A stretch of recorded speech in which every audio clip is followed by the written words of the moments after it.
Había verdad y había mentira.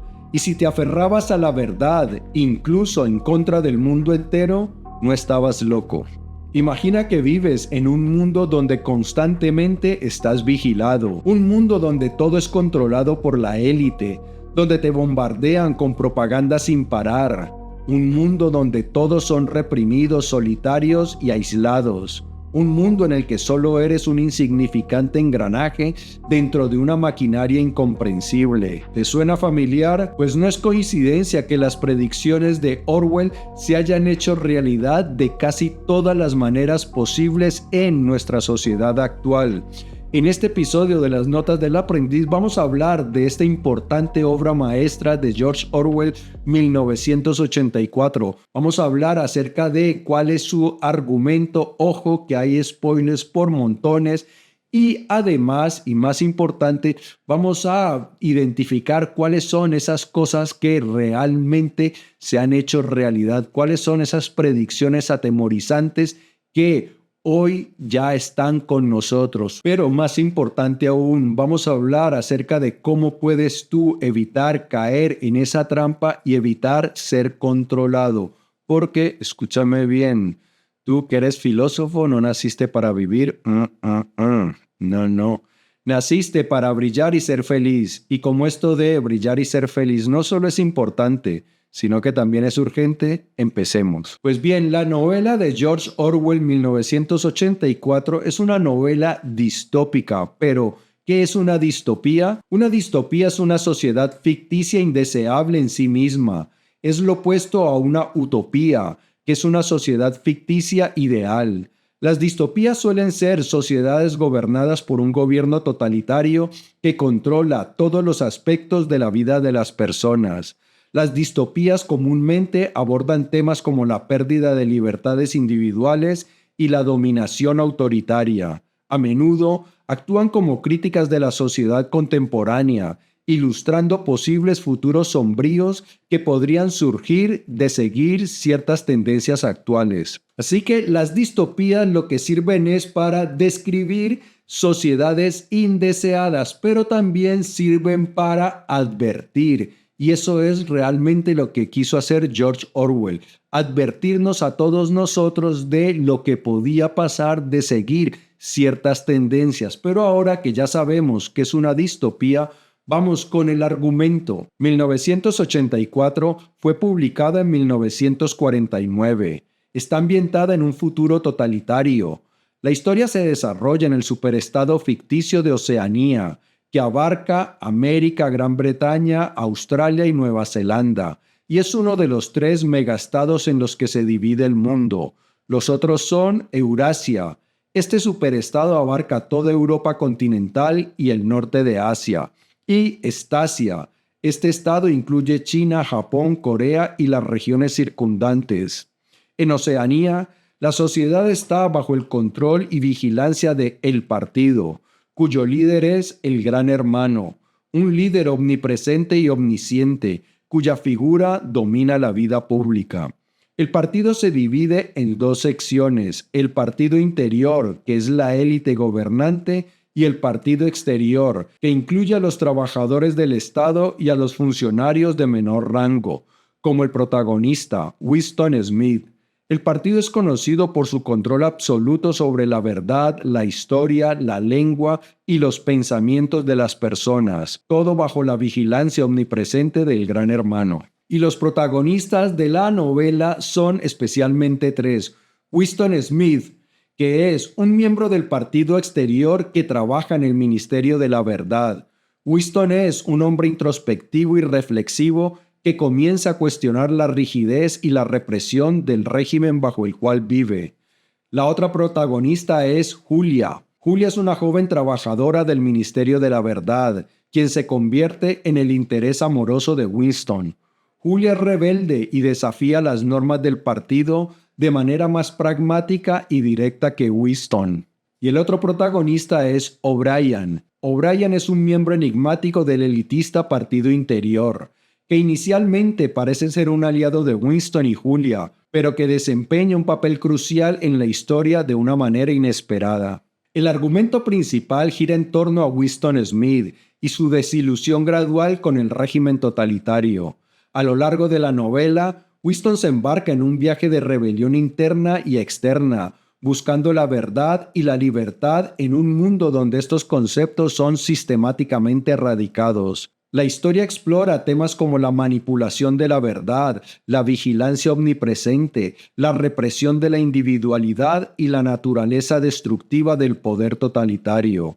1984 no es solo una crítica a los regímenes totalitarios del siglo XX, sino también una advertencia sobre los peligros de la censura, la manipulación de la verdad y la pérdida de libertades personales, temas que siguen siendo relevantes en la actualidad. Pues sí, Winston está cada vez más decepcionado del estilo de vida, de la represión, de la constante vigilancia.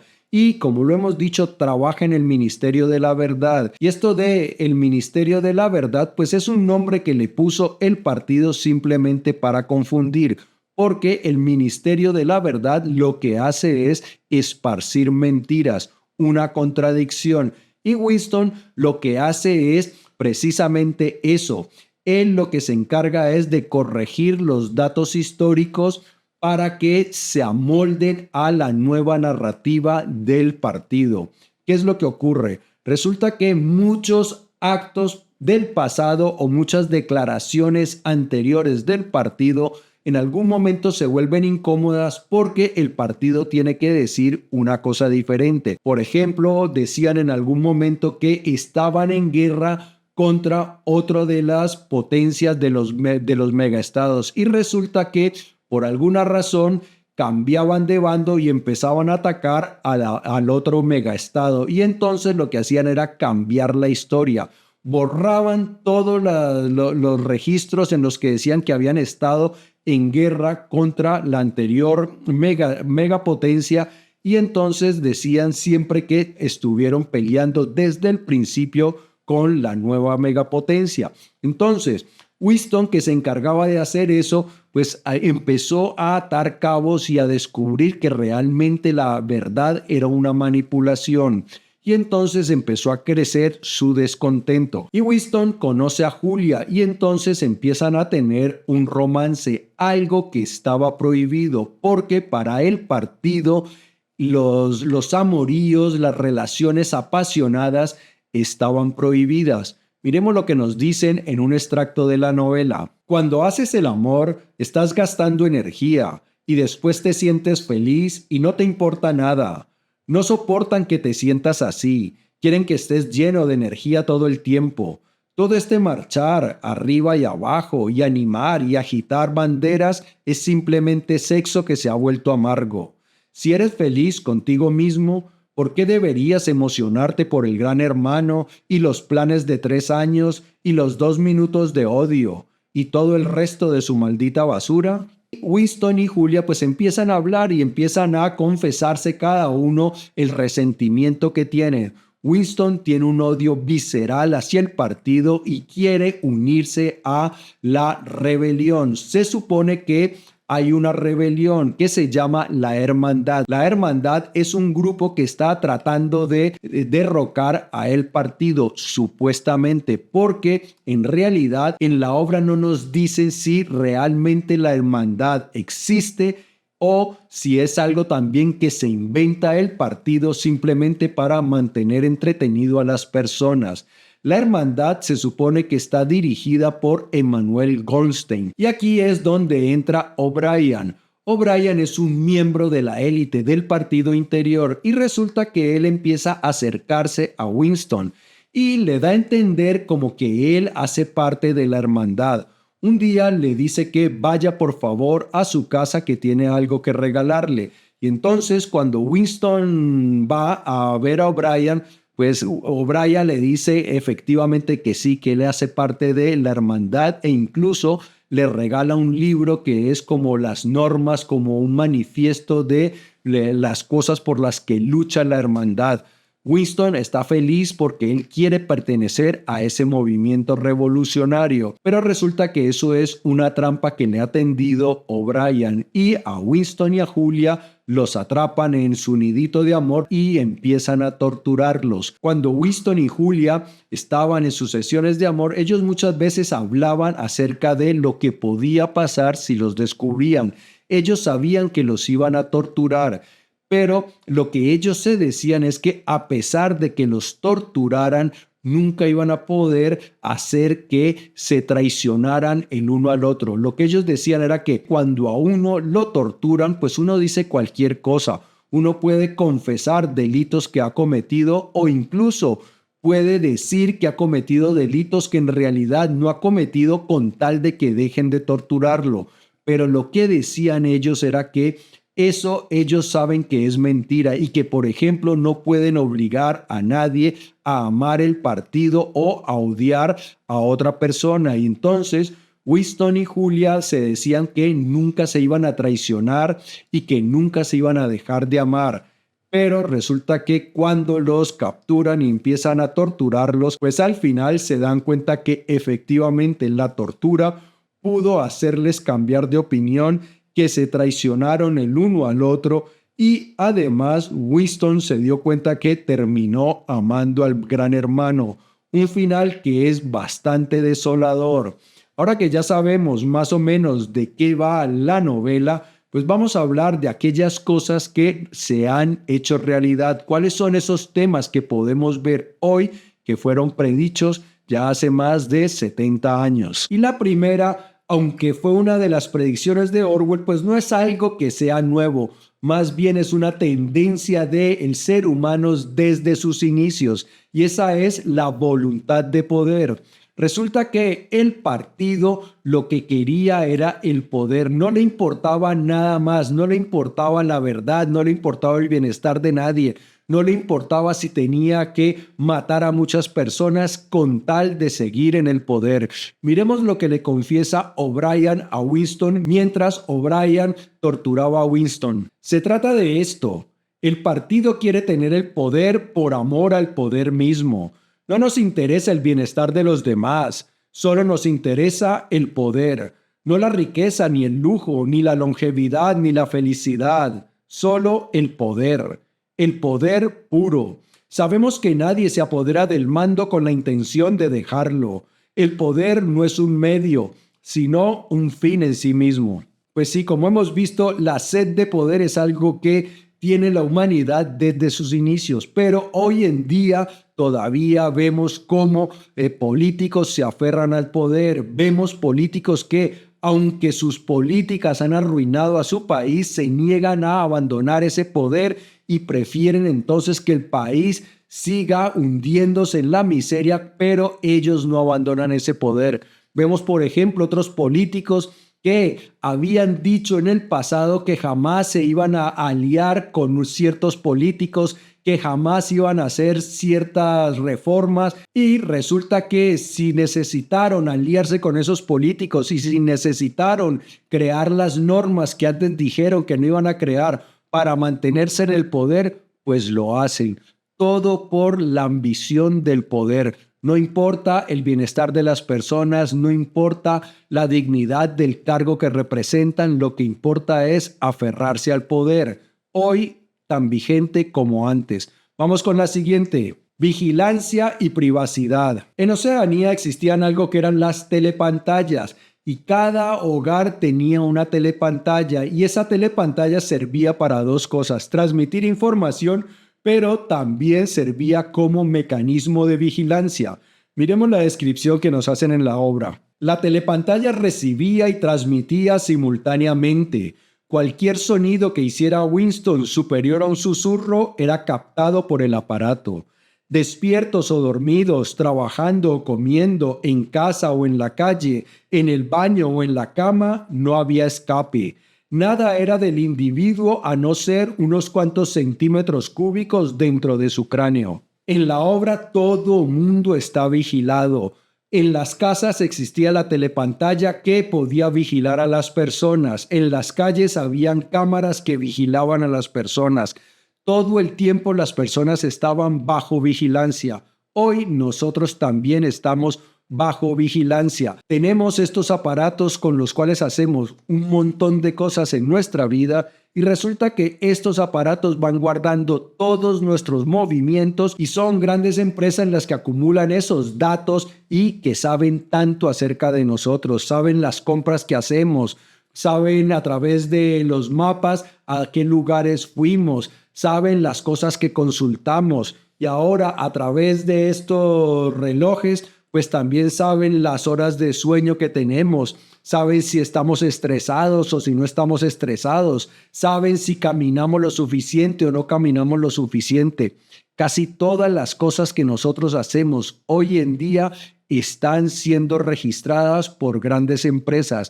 Y hay una tentación y es que para los gobiernos ese es un caramelito muy apetitoso. Se supone que esa información que queda pues no está difundiéndose, pero sabemos que eso no es verdad y sabemos que para el gobierno también es muy tentador acceder a esa información. Sabemos además que hay cámaras de vigilancia por las calles y que constantemente estamos siendo vigilados. Así que aquello que predijo Orwell, pues hoy en día es una realidad. Ahora bien, decían en la anterior frase que la única parte que no estaba bajo vigilancia es lo que ocurría dentro de nuestra cabeza. Sin embargo, Winston se dio cuenta de que eso no era verdad. Tu peor enemigo, reflexionó, era tu propio sistema nervioso. En cualquier momento la tensión en tu interior podía traducirse en algún síntoma visible. Por ello, si quieres guardar un secreto, también debes ocultártelo a ti mismo. Pues sí, resulta que todas las personas estaban siendo observadas y si esas personas estaban pensando pensamientos que eran contrarios al partido, pues Winston se dio cuenta que eso era muy probable que se manifestara exteriormente y que por lo tanto los pillaran. Hoy en día vemos que hay un montón también de empresas que están gastando montones de dinero para poder aprender a leer aquello que hay dentro de nuestra cabeza, para entender cómo son los pensamientos y darse cuenta qué es lo que estamos pensando. Un poco atemorizante, ¿no? Vamos con la siguiente. Manipulación de la información. Pues bien, Winston trabajaba, como lo dijimos, en el Ministerio de la Verdad y esto es simplemente un eufemismo porque el Ministerio de la Verdad lo que intentaba era esparcir mentiras. Y como lo dijimos antes, Winston lo que hacía era tergiversar la historia. Cuando habían historias en los periódicos y en las revistas que en este momento ya no le servían al partido, pues lo que hacían era alterar esa edición anterior del periódico para eliminar aquello que ya no les convenía y crear una historia nueva que se acomodara a la nueva narrativa o a las necesidades del partido en este momento. En cuanto se reunían y ordenaban todas las correcciones que había sido necesario introducir en un número determinado del periódico Times, ese número volvía a ser impreso, el ejemplar primitivo se destruía y el ejemplar corregido ocupaba su puesto en el archivo. Este proceso de continua alteración no se aplicaba solo a los periódicos, sino a los libros, revistas, folletos, carteles, programas, películas, bandas sonoras, historietas para niños, fotografías. Es decir, a toda clase de documentación o literatura que pudiera tener algún significado político o ideológico.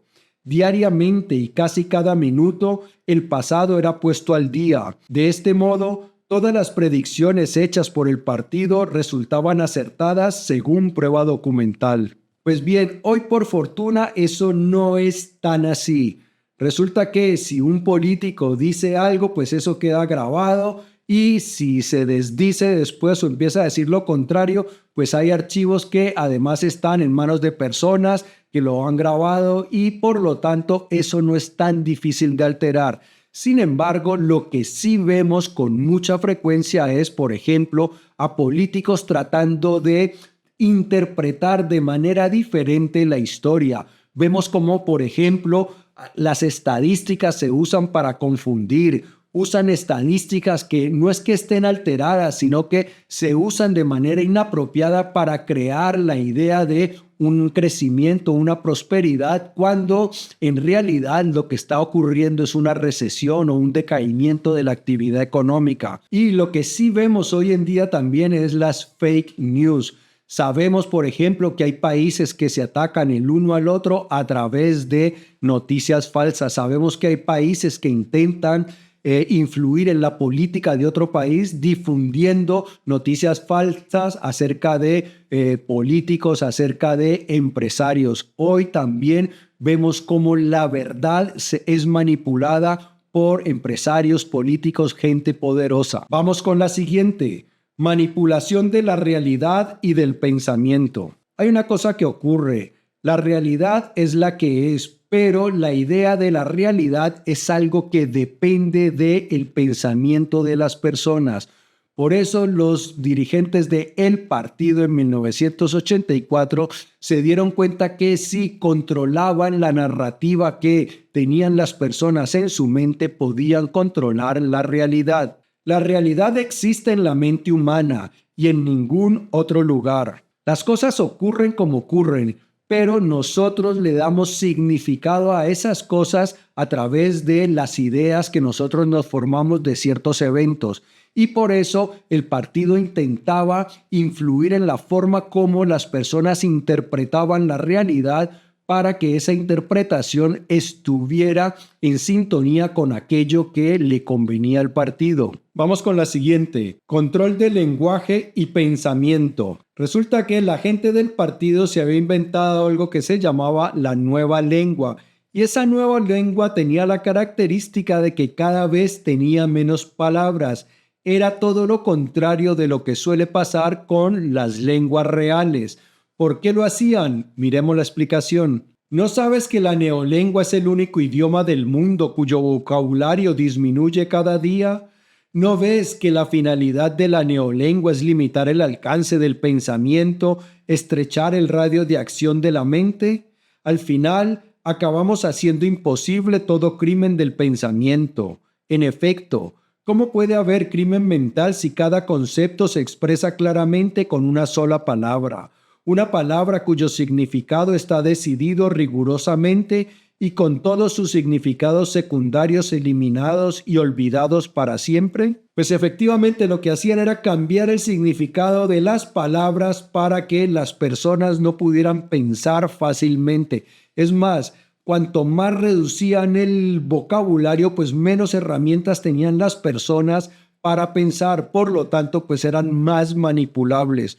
Hoy en día, ¿qué vemos? Que muchos significados van cambiando y vemos también, por ejemplo, que a muchas personas se las censura por lo que dice en las redes sociales. Si hay una persona que dice en alguna red social algo que está en contra de lo que muchos otros opinan, o inclusive no es de lo que muchos otros opinan, sino de algo en contra de alguna minoría, pero que es una minoría feroz, esa persona la cancela. Hoy vivimos en una cultura de la cancelación donde las personas tienen que tener mucho cuidado con lo que dicen porque se les desatan jaurías para atacarlos y cancelarlos. Vamos con la siguiente. Conformidad y represión social. Las que vamos a ver enseguida son algunas de las tácticas que usaba el partido para que las personas se mantuvieran ocupadas y por lo tanto no estuvieran dando mucho jaleo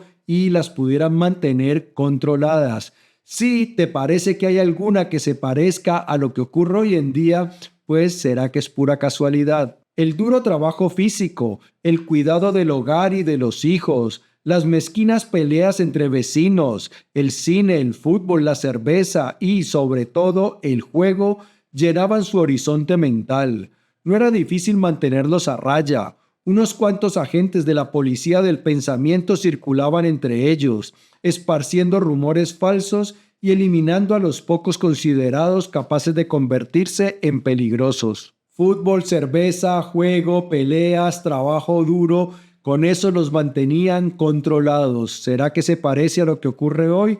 Vamos con la siguiente. Uso de la ignorancia de las personas. Esto es realmente muy triste y esto lo saben a los dirigentes, que las personas no se educan lo suficiente y que las personas no son muy racionales, que muchas veces tragan entero. Entonces, los políticos o la clase dirigente sabe que como las personas no se educan lo suficiente, pues es muy fácil manipularlos. Eso lo hacía también el partido. Hablando con ella, se dio cuenta de lo fácil que era presentar una apariencia de ortodoxia sin tener ningún entendimiento de lo que la ortodoxia significaba. De alguna manera, la visión del mundo del partido se imponía con mayor éxito en las personas incapaces de comprenderla. Podían aceptar las violaciones más flagrantes de la realidad porque nunca comprendían plenamente la enormidad de lo que se les exigía y no estaban lo suficientemente interesados en los eventos públicos como para notar lo que estaba sucediendo. Por falta de comprensión permanecían cuerdos, simplemente lo tragaban todo y lo que tragaban no les hacía daño porque no dejaba residuos atrás, al igual que un grano de maíz pasara sin digerir a través del cuerpo de un pájaro. Pues sí, resulta que la gente pues vivía ocupada trabajando en los hijos y tal, y no se preocupaba por enterarse bien de qué era lo que estaba ocurriendo. Y esto es algo que hoy vemos con muchísima frecuencia. Yo he visto algún youtuber, por ejemplo, que sale a manifestaciones feministas o manifestaciones políticas o manifestaciones de cualquier índole.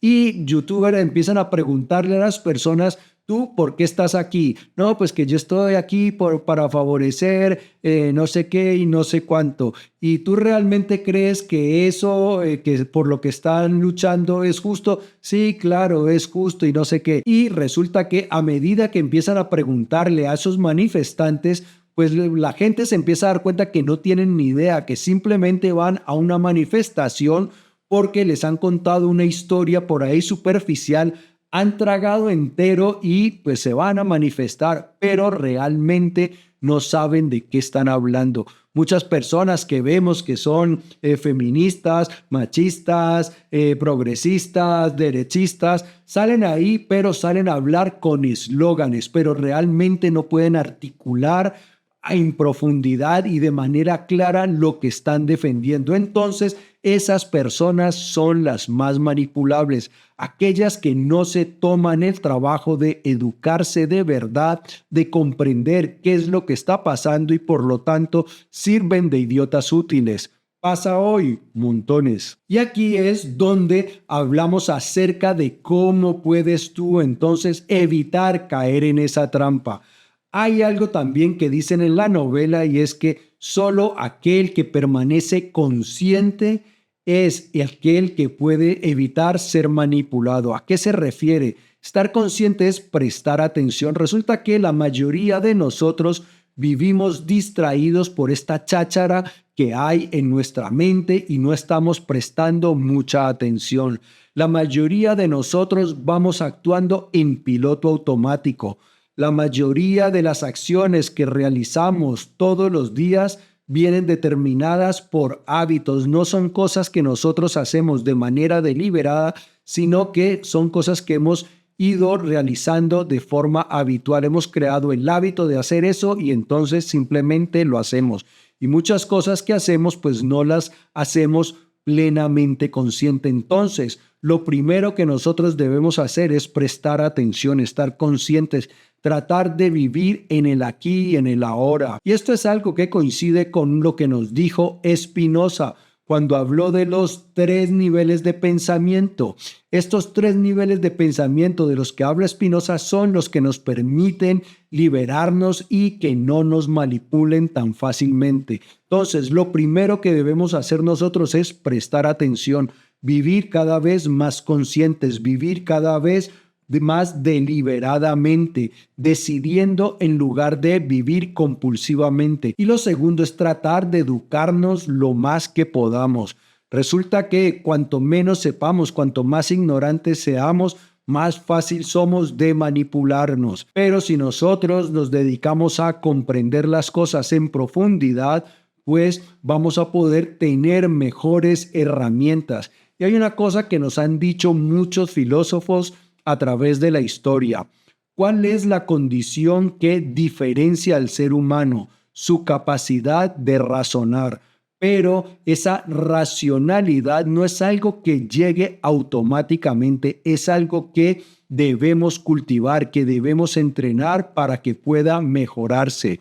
Por lo tanto, nos dicen también los filósofos que nuestro principal deber como ser humanos es cultivar nuestra racionalidad, que lo podemos hacer aprendiendo a vivir la vida despiertos, prestando atención y también educándonos de la mejor manera.